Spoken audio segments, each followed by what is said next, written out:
A night meant for celebration takes a horrifying turn when Madison Clarke, a proud transgender woman, finds herself targeted by law enforcement officers who refuse to see beyond their own bias. But in a city where power and influence shape every corner, their mistake may cost them more than they ever imagined. What will happen when Madison makes a single phone call that changes everything? Let us know in the comments below. The neon glow of Washington, D.C. pulsed in the distance as Madison Clarke stepped out of the rideshare, her heels clicking confidently against the pavement. She smoothed the front of her emerald green dress, the silk hugging her curves perfectly. This night was meant to be a moment of triumph. Her best friend Camille had just secured a major investment for her LGBTQ plus advocacy firm, and Madison wouldn't miss the celebration for the world. The club was alive with music and laughter, a space carved out for people like her, people who had spent their lives fighting to be seen, respected, and loved for who they truly were. Inside, bodies swayed under the dim glow of the chandeliers, the scent of expensive perfume and whiskey mingling in the air. Madison spotted Camille at the VIP lounge, waving excitedly. "You look absolutely stunning," Camille gushed, pulling her into a hug. "Stop, you're going to make me cry and ruin my makeup," Madison laughed, flipping her long blonde hair over her shoulder. They sat together, the weight of the world momentarily forgotten in the warmth of friends and acceptance. Madison knew how far she had come, from small-town rejection to the unapologetic woman she was now. It hadn't been easy, but she refused to let anyone dictate her existence. "Two victories," Camille toasted, raising her glass. "To being seen," Madison echoed, clinking her glass against Camille's. The night stretched on in a haze of laughter and conversation until Madison finally decided to call it. She hugged Camille goodbye, stepping outside into the cool night air, her phone in one hand and clutch in the other. As she made her way toward the street, headlights bathed her in white-hot light. A police cruiser rolled up beside her, tires screeching slightly as it came to an abrupt stop. Madison tensed. She had lived in this city long enough to know that visibility came at a price. The door swung open and two uniformed officers stepped out. "Ma'am," one of them said, voice thick with feigned politeness, "we need to ask you a few questions." Madison blinked, her heart rate kicking up a notch. She had done nothing wrong, yet something in their posture, too rigid, too ready, sent a chill down her spine. "Is there a problem, officer?" she asked, keeping her voice measured. The second officer, a man with a square jaw and tired eyes, looked her up and down before scoffing. "We got a report about a suspicious individual matching your description. Care to show us some identification?" Her stomach dropped. It was the same script, over and over again. A suspicious individual. That phrase had been used against people like her for years, a thinly veiled excuse to exert power. "Suspicious how?" she challenged, refusing to reach into her clutch just yet. The first officer's smile was razor thin. "Ma'am, let's not make this difficult." "I'd like to know why I'm being stopped," she pressed, standing her ground. The officer sighed, exchanging a look with his partner. "Just show your ID and you can be on your way." Now, she knew better. It was never that simple. But she also knew when to pick her battles. Slowly, she unzipped her clutch and retrieved her wallet, sliding out her driver's license. The officer took it, scrutinizing the name. His jaw twitched. "Madison Clarke," he read, dragging out the syllables as if the name itself was offensive. A beat of silence stretched between them. "You got another form of ID?" She arched a brow. "That is my legal identification." The second officer exhaled sharply through his nose. Funny, doesn't match what I expected. There it was, the moment of truth. She had seen this play out before. Transgender women stopped, harassed, sometimes worse. The power dynamics never leaned in their favor. "I'm going home," she said, reaching for her ID, but the officer held on to it a moment longer than necessary. "You sure about that?" he asked. And then, before she could process the shift, she felt hands on her wrist. Too tight, too forceful. Her pulse spiked as they turned her around, pushing her against the side of the police cruiser. "Excuse me?" she snapped, her body jolting with panic. "What the hell are you doing?" "Resisting, are we?" the officer mocked. She struggled against the grip, but she knew that fighting would only make it worse. Her heart pounded wildly as she caught sight of a small group of bystanders watching from the sidewalk. their phones raised hesitantly. "You have no reason to detain me," she yelled. "We have reason to believe you were soliciting," the first officer said, his voice smug. Madison froze. Soliciting. A wave of nausea crashed over her. That was the lie they used against trans women. It had been used for decades to justify arrests, to strip them of dignity, to make them seem like criminals for simply existing in public. "You're making a mistake," she hissed, her throat tightening. "I need my phone." "You can make your call down at the station," the second officer sneered.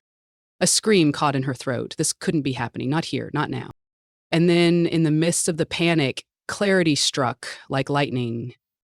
She did have one call, one person who could stop this entire charade in its tracks. Taking a deep breath, she forced herself to still. "Fine," she said, voice steel-edged. "I'll make my call." The officers laughed, shoving her into the back seat of the squad car. "Yeah? And who exactly are you going to call?" She looked them dead in the eye, her fear melting into something colder, sharper. "My brother," she said evenly. The officers exchanged a glance. "And who's that?" Madison lifted her chin, her voice cutting through the night air. "The United States Attorney General." The silence in the squad car was suffocating. Madison's hands trembled slightly, not from fear, but from the sheer absurdity of the situation. The officers had no idea what they had just walked into. The weight of their mistake hadn't hit them yet, but it would. The officer in the driver's seat adjusted his rearview mirror, his smirk visible in the reflection. "Right, and I'm the president's nephew," he scoffed, shaking his head. The other officer let out a low chuckle, turning back to look at her, his expression smug. "Nice try, lady. You people always think you can talk your way out of anything." Madison clenched her jaw. "You people!" The words were spat out like a slur, dripping with condescension. She could feel the heat rising in her chest, the slow burning anger threatening to overtake her composure. But she wouldn't give them the satisfaction of seeing her break. She took a deep breath, steadying herself. "Call the number," she said, her voice flat. "Ask for Jacob Clarke." The laughter in the front seat died down slightly. The driver glanced at his partner, hesitant. "Jacob Clarke," he repeated, as if trying to place the name. "U.S. Attorney General," Madison reminded him, her gaze unwavering. "My brother." The smirk on the officer's face faltered for the briefest moment before he masked it with a scoff. "Sure. And I'm guessing you just happen to have his number memorized?" Madison exhaled sharply through her nose, forcing herself to remain calm. "Do you honestly think I'd be making this up?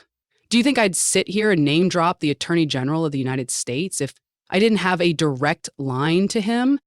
The second officer shifted uncomfortably, doubt creeping into his expression. "Look, even if what," Madison cut him off, her voice rising, "even if I were just another woman walking home, even if I didn't have a powerful brother, you still had no right to detain me, no reason to touch me, no justification for shoving me into this car. So go ahead, call the number, because when my brother picks up, I promise you, your entire career is going to flash before your eyes."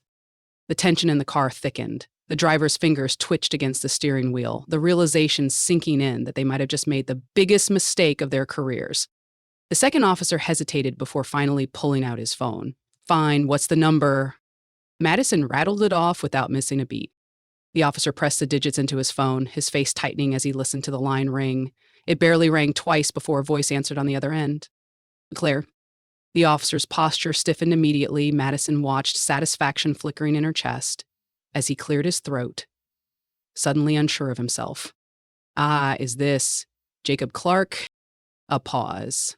Then, sharp and commanding, "Yes, who is this?" The officer swallowed.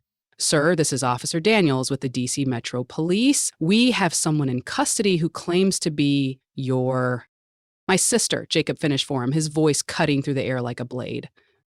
The officer's eyes flickered toward Madison, his grip tightening on the phone.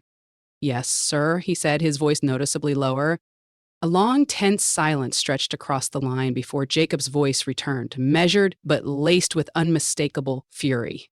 "Tell me you didn't just arrest Madison." Daniels looked at his partner, then back at the phone. "She was reported as a suspicious individual," he said, his voice suddenly lacking the confidence it held moments before. "We suspicious?" Jacob repeated, his tone turning dangerously cold. Madison had only heard her brother use that tone a few times in her life, and every single time it meant someone was about to regret their choices. Officer Daniels, Jacob continued, I'm going to give you exactly 30 seconds to explain why my sister is in your custody before I make a few calls of my own. And trust me, you do not want to find out who I'll be calling. Daniels swallowed thickly. Sir, there was a misunderstanding. A misunderstanding, Jacob echoed, his words dripping with disbelief. Madison smirked. She could practically hear the barely restrained rage in his voice. Daniel scrambled to recover. She refused to comply at first, and we were trying to ensure. Jacob's voice sliced through the pathetic excuse. Let me make something very clear to you, Officer Daniels. If my sister is not immediately released, if she is not apologized to, if she so much as has a bruise on her, I will personally see to it that your entire precinct is investigated for misconduct. Do you understand me? Silence. Then Daniels shifted in his seat, looking at his partner. Sir, I asked you a question, Jacob snapped. Yes, sir, Daniels stammered. Jacob inhaled sharply. Good. Now unlock those damn cuffs and let her out of the car. Daniels hesitated for a second, then quickly reached for the door handle. Madison's pulse pounded as the car door swung open, the rush of night air filling the space. Her heels hit the pavement as she stepped out, rolling her wrists where the tight grip of the cuffs had left red marks. She turned to face the officers, who now looked pale and stiff, their previous arrogance replaced with sheer panic. Madison, Jacob's voice came through the speaker, still sharp with anger but now tinged with concern. Are you okay? She lifted her wrist, glancing at the faint marks. I've had worse. A sigh on the other end. Stay where you are. I'm sending someone. Daniels flinched. Sir, that's not necessary. We can. I wasn't asking, Jacob said flatly. You'll be hearing from me soon. The call cut off. Madison exhaled, turning back to face the officers. I believe you owe me something. Daniels looked like he wanted to sink into the ground. His partner was visibly shaking now. Daniels cleared his throat. We apologize, ma'am. This was a mistake. Madison tilted her head. A mistake? She repeated, her voice sickly sweet. That's an interesting way to describe what just happened. The second officer finally spoke, his voice barely above a whisper. We didn't know who you were. Madison let out a short, humorless laugh. Oh, I know, she said, crossing her arms. And that's exactly why this isn't over. She turned on her heel, walking away as the officer stood frozen behind her, the weight of their actions pressing down on them. Tonight, they had made the wrong enemy, and they were about to learn just how much power a single name could hold. The squad car was long behind her, but Madison could still feel the weight of the officer's hands on her wrists, the phantom tightness of the cuffs burning into her skin. Her heels clicked against the pavement, each step measured, deliberate. She wasn't just walking away, she was walking toward something. Toward justice. Toward consequences. She didn't have to wait long. A sleek, black SUV pulled up at the curb, the tinted windows rolling down just enough for her to see the familiar face inside. Get in, came the clipped voice of Eric Langston, one of Jacob's most trusted aides. Madison slid inside without hesitation, the door closing with a muted thud behind her. The leather seats were cool against her back, the faint scent of expensive cologne filling the cabin. She barely had time to fasten her seatbelt before the car took off, merging smoothly into the night traffic. Eric tapped his earpiece, his sharp brown eyes fixed ahead. We've got her, he said to whoever was on the other end of the line. A pause, then, yes, no injuries, just shaken up. I'll bring her straight to him. Madison exhaled, staring out the window as the city lights streaked past. I could have taken a cab, she murmured. Eric scoffed. And risk another run-in with DC's finest? Jacob would have my head. She let out a dry laugh, but it didn't reach her eyes. Eric Sloka glanced at her. You okay? Madison rolled her wrists again, flexing her fingers, the redness still visible. I'm fine. You don't look fine. She turned to face him, arching a brow. Are you here as my bodyguard or my therapist? He smirked, but didn't push further. Instead, he leaned back, one hand resting against the steering wheel, the other drumming lightly against his knee. The air in the car settled into a quiet tension. the kind that sat heavy between two people who both knew something big was about to happen.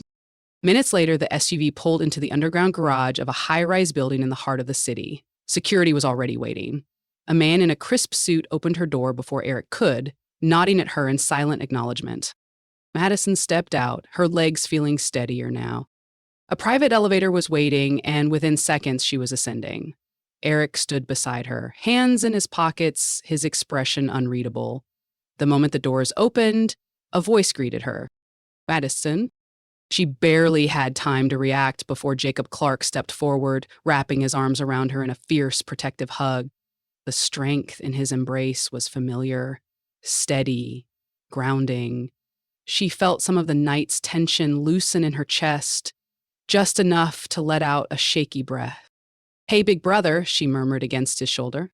He pulled back, his blue eyes scanning her face, his gaze darkening as he caught sight of her wrists. "They put hands on you?" Madison shrugged. "Didn't get a chance to do much more before I called you." Jacob's jaw clenched, his usually composed demeanor cracking at the edges. "I swear to God." He ran a hand through his neatly styled hair, exhaling slowly as if reining himself in. "Come inside." The suite was everything she expected, modern, sleek, with floor-to-ceiling windows overlooking the Capitol. But she barely had time to take in the view before Jacob gestured for her to sit. "You know what's about to happen, don't you?" he said, pouring himself a drink. Madison crossed her legs, resting her hands in her lap. "Oh, I have a pretty good idea." Jacob sipped his whiskey, studying her. "The officers have been placed on immediate suspension. Internal Affairs is already involved, and the mayor, who, by the way, personally called me, is scrambling to contain this before it explodes into a full-blown scandal." Madison smirked. "It's a little late for that." Jacob nodded. "I agree. And so does every major news outlet in the city." At that, she stiffened. "Wait, the media knows?"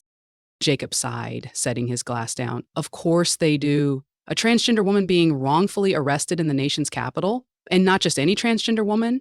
My sister?" He let out a humorless chuckle. This was never going to stay quiet. Madison swallowed. She had spent years trying to live her life without becoming a spectacle, without turning into a headline. But now her name was out there. "What are they saying?" she asked. Jacob grabbed the remote, turning on the massive screen mounted on the wall. Immediately, the image of a polished news anchor filled the space. Outrage is growing over the wrongful arrest of Madison Clarke, sister of U.S. Attorney General Jacob Clarke, after officers allegedly detained her without cause. Witnesses claim the officers appeared to target her due to her gender identity, a claim that has sparked national backlash against the D.C. Metro Police Department. Madison's stomach twisted as the broadcast continued, showing footage taken by bystanders. The way she had been shoved into the car, the way she had fought to keep her voice steady. Jacob muted the TV, turning to face her. "This isn't just about you anymore. This is about every trans woman who's been harassed, profiled, and treated like a second-class citizen." Madison met his gaze. "I know." Jacob leaned forward, resting his elbows on his knees. "So what do you want to do?" Madison hesitated. She had never wanted to be the face of a movement. She had fought too hard just to be, to exist, without constantly having to explain or justify herself. But tonight, the decision had been taken from her. Her name was already out there. Her story was already being told. She exhaled, tilting her head up, letting the weight of the moment settle over her. "They wanted to make me feel powerless," she said, voice steady. "But I'm not powerless." Jacob nodded. "No, you're not." She looked back at the screen, at the image of herself frozen in time, a moment of injustice captured for the world to see. "Then let's make sure they never do this to anyone else again." Jacob's eyes flickered with approval. He reached for his phone. "In that case, we have some calls to make." Madison leaned back in her seat, closing her eyes for just a second. She had no idea what the next few days would look like, but one thing was clear. This fight had only just begun. The weight of the decision sat heavy in the air. Madison could feel it pressing against her ribs, settling deep into her bones. This wasn't just about her anymore. It never had been. Jacob was already on his phone, pacing the length of the suite with an intensity that told her he was in full damage control mode. Every few seconds, he nodded, responding in clipped tones as he directed his team. Madison barely listened. Her mind was elsewhere, racing through everything that had happened in the last few hours. She was supposed to be in bed by now, her biggest concern being whether or not to take off her makeup before crashing. Instead, she was here, sitting in her brother's penthouse, watching her own arrest play out across national news. Eric handed her a glass of water. She took it, not realizing how dry her throat had gotten until she downed half of it in one gulp. Press conference is scheduled for tomorrow morning, Jacob announced, sliding his phone onto the coffee table. I'll be making a statement. Madison frowned. You will? Jacob gave her a knowing look. I know you don't want to deal with the media, Maddie. She did hate the media. She hated the way they twisted stories, the way they put people's lives under a microscope and tore them apart for ratings. But this wasn't just a news story. This was her. They're going to ask about me, she said. They're going to ask me to speak. I should be there. Jacob exhaled through his nose. Are you sure? No, she admitted, but I don't want to be silent either. Jacob studied her for a moment before nodding. All right. But you don't go up there alone. I'll be right beside you. Eric cleared his throat. I don't want to be that guy, but this isn't just a PR problem. The police department's already scrambling. Chief Holloway is getting pressure from the mayor's office, and it's only getting worse. Jacob crossed his arms. Good. Let them sweat. You're trying to get ahead of it, Eric continued. I expect a statement from them in the morning. If I had to guess, they'll try to paint it as a misunderstanding. Apologies will be made. They'll throw the officers under the bus if they have to. Madison snorted. And pretend like this is an isolated incident. Eric nodded. Exactly. Jacob's fingers tapped against the edge of the table. They're hoping you'll accept the apology and let it go. Madison met his gaze. I won't. Jacob smirked. I didn't think so. The clock on the wall ticked past midnight. The exhaustion was creeping in now, making her limbs heavy. But she couldn't rest. Not yet. What happens after the press conference? She asked. Jacob leaned forward. That depends on you. She already knew what he meant. If she wanted to walk away, he could handle the legal side of things quietly. The officers would likely be suspended, maybe fired. The police department would issue some hollow promise about better training. And in a few months, the world would move on. But if she didn't want to walk away, she swallowed hard, staring down at her hands. She had fought her entire life to be seen, to be acknowledged for the woman she was. And tonight, when she had been pinned against that squad car, she had been reminded again just how easily people like her were dismissed. And yet here she was. Not dismissed, not for the first time in her life, she had real power. I want to make this bigger, she said. I want to make them answer for more than just what happened to me. Jacob's expression didn't change, but she saw the way his posture shifted, like he had been waiting for her to say that. We'll push for a full investigation into their treatment of LGBTQ plus individuals, he said. We go after their policies, their history. We make it impossible for them to sweep this under the rug. Eric exhaled. The big fight. Madison lifted her chin. I know. Jacob's mouth twitched into a small, proud smile. Then let's make sure we win. The next morning, the world was watching. The press conference was held outside the Department of Justice, a podium set up in front of a mass of reporters and flashing cameras. Madison could hear the low hum of voices, the murmurs of anticipation rippling through the crowd. Her heart pounded against her ribs. The weight of the moment pressed down on her, but she refused to let it crush her. She smoothed the front of her navy blue blazer, inhaling sharply as Jacob placed a reassuring hand on her shoulder. You don't have to do this, he murmured. She glanced up at him. Yes, I do. Jacob stepped up to the podium first. The cameras clicked furiously as he cleared his throat, scanning the sea of reporters. Good morning, he began, his voice firm. Last night, my sister, Madison Clarke, was wrongfully detained by officers of the D.C. Metro Police Department. She was profiled, harassed, and treated as a criminal simply for existing as a transgender woman. What happened to her was not an isolated incident. It is part of a systemic issue that has persisted for far too long. A murmur spread through the crowd. Madison could see the reporters scribbling furiously, hanging onto every word. Jacob continued. The officers involved have been placed on administrative leave, and an internal investigation is underway. But let me be clear, that is not enough. My sister was lucky enough to have the resources to fight back, but what about those who don't? How many others have been arrested under false pretenses? How many others have been abused, mistreated, and silenced? The murmurs grew louder. Madison's stomach clenched. Jacob turned slightly, extending a hand toward her. Madison. She inhaled sharply, stepping forward.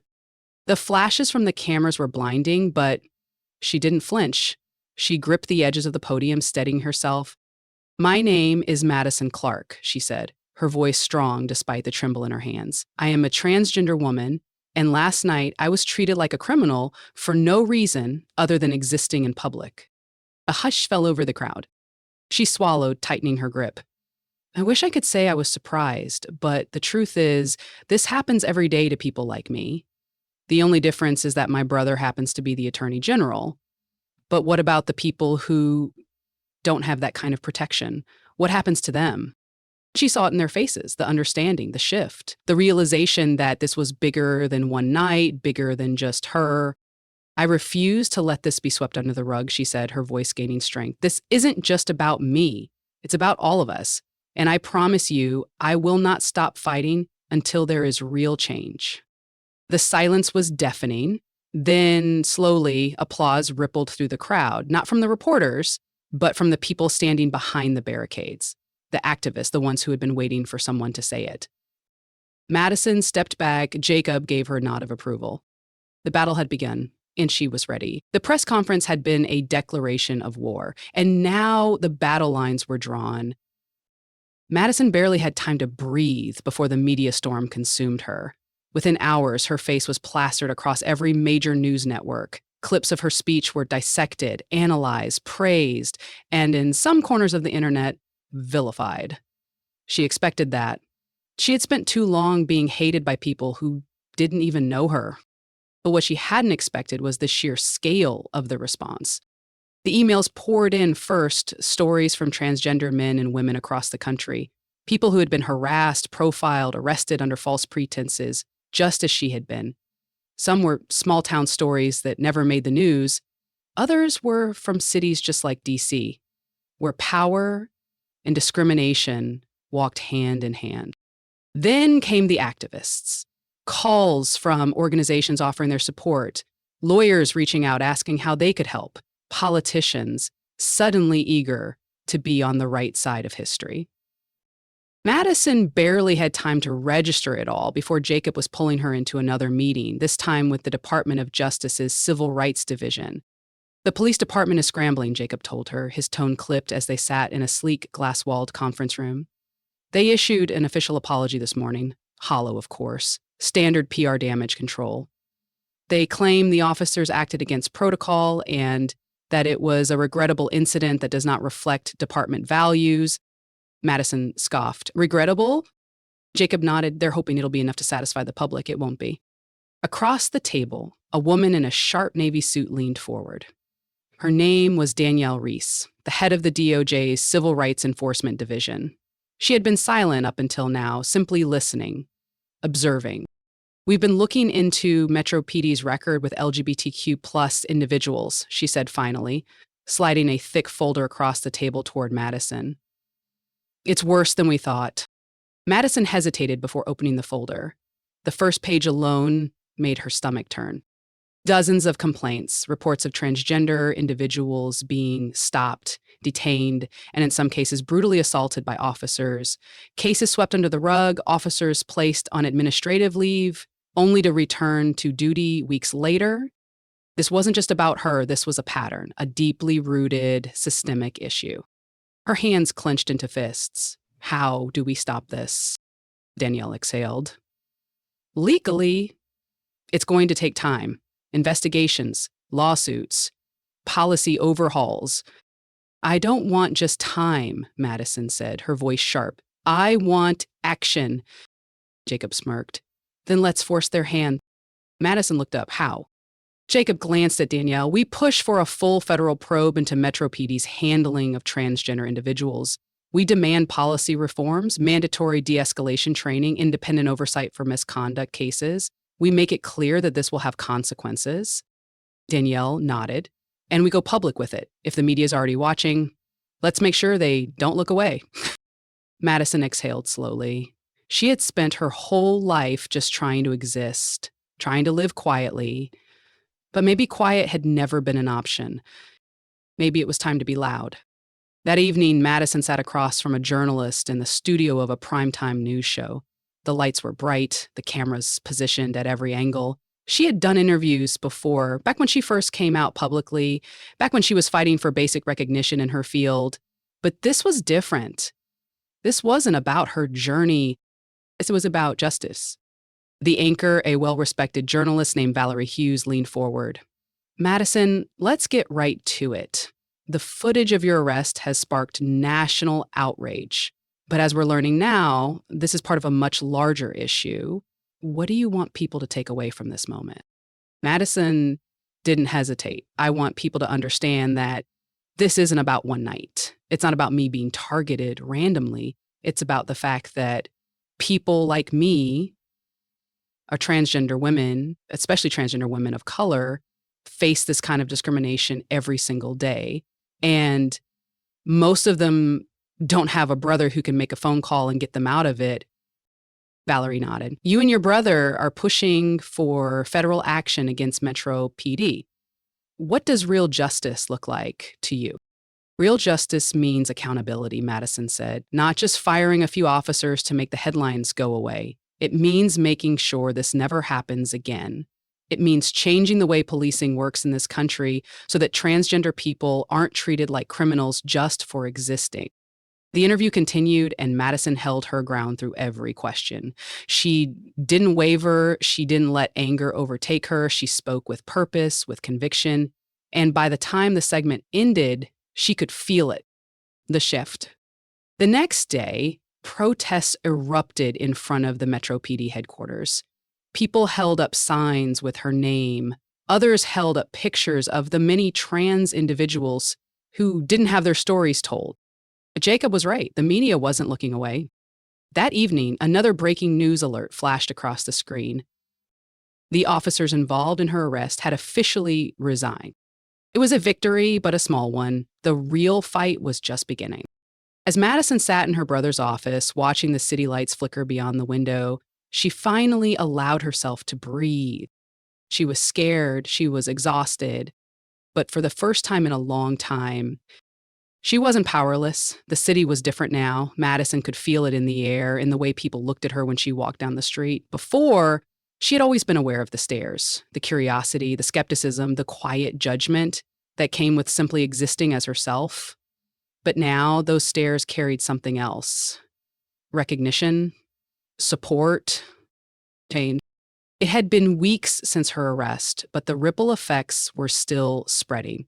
Metro PD was under federal investigation, more officers had been placed on administrative leave, and a handful had resigned outright. The mayor's office had been forced to acknowledge the department's history of discrimination, and at the center of it all was Madison, the woman they had tried to make disappear into the backseat of a squad car. She was still here. She was still fighting. And tonight, that fight was bringing her to the steps of the Capitol. The sun had just begun to set, casting long golden shadows over the crowd gathered outside. Madison stood at the top of the stairs, a microphone in her hand, staring out at the hundreds, no, thousands who had come to stand with her. Activists, allies, politicians, ordinary people who had seen her story and refused to let it be forgotten. Jacob stood beside her, silent but solid. His presence alone was enough to send a message. This wasn't just personal, it was political. It was national. She inhaled deeply, steadying herself before she spoke. I never wanted to be here, she admitted, her voice carrying through the speakers. I never wanted to stand in front of cameras and tell the world what it's like to be treated as less than human. But they didn't give me a choice. They thought they could silence me, that they could erase me. She let the words sink in before continuing. They were wrong. A cheer rose from the crowd. Madison felt a rush of something, pride, relief, defiance, building inside her, and she let it push her forward. This fight isn't just about me. It's about every transgender person who has been targeted by the very people sworn to protect them. It's about every Black woman who has been stopped for no reason, every immigrant harassed, every person who has been told they don't belong in their own city, their own country. More applause, louder this time. She could feel the energy shifting, swelling. turning into something unstoppable. We aren't asking for special treatment, she continued. We're demanding justice. We're demanding that police departments across this country stop treating us like we're a problem to be solved instead of people who deserve dignity and respect. Jacob stepped forward then, taking the mic. His voice was calm, controlled, but firm. This isn't just a civil rights issue, it's a constitutional one. The rights of every American, all Americans, must be protected without bias, without prejudice, without discrimination, and that starts today. He gestured toward the podium behind them, where a row of legislators and legal advocates stood waiting. I'm introducing a federal oversight bill that will hold law enforcement accountable for their treatment of marginalized communities. It will require mandatory bias training, independent review boards for misconduct cases, and harsher penalties for officers who engage in racial or gender-based profiling. The crowd erupted into applause. Madison turned, locking eyes with Jacob. He gave her a slight nod. This was it, the moment they had been fighting for.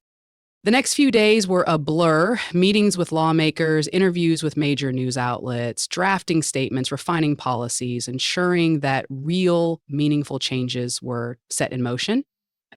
It wasn't easy. There was pushback, resistance from police unions and politicians who were more concerned with optics than justice. But they kept pushing, kept fighting, and then 2 months later, it happened. Congress passed the bill. Madison sat in the gallery as the final votes were cast, her hands gripping the arms of her chair so tightly that her knuckles turned white. The room was silent, the tension thick. And then, by a vote of 56 to 44, the Clarke Accountability Act is hereby passed. Applause erupted. Madison exhaled sharply, her breath catching in her throat. Jacob reached over, gripping her hand. "We did it," he murmured. She turned to him, a small, incredulous smile playing at the corners of her lips. "Yeah," she whispered, "we really did." That night, she stood on the balcony of Jacob's penthouse, overlooking the city that had nearly swallowed her whole. It looked different now, brighter. "Thinking about what's next?" Jacob asked, stepping beside her. Madison exhaled, letting the cool air settle over her. "Not sure. Maybe I'll take a break, go somewhere quiet for a while." Jacob smirked. "You? Quiet? I'll believe it when I see it." She laughed. "Okay, maybe not quiet, but I think I need some time to just be for a bit." Jacob nodded. "You've earned it." She looked up at him. "You know this isn't over, right?" Jacob's smirk faded into something more serious. "I know.